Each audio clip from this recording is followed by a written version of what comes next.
سنرى اليوم شعيرة يفعلها أحد المعممين في حسينية من الحسينيات.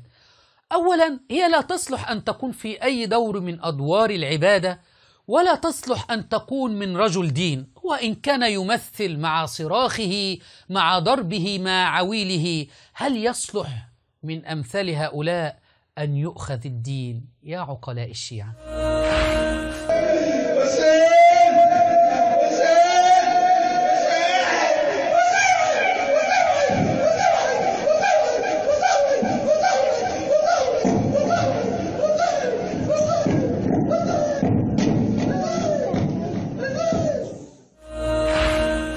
ما رأينا قسا من القساوسة يفعل مثل هذه الأفعال في كنائسهم، أو حاخاما من حاخامات اليهود يفعل مثل هذه الأفعال في معابدهم.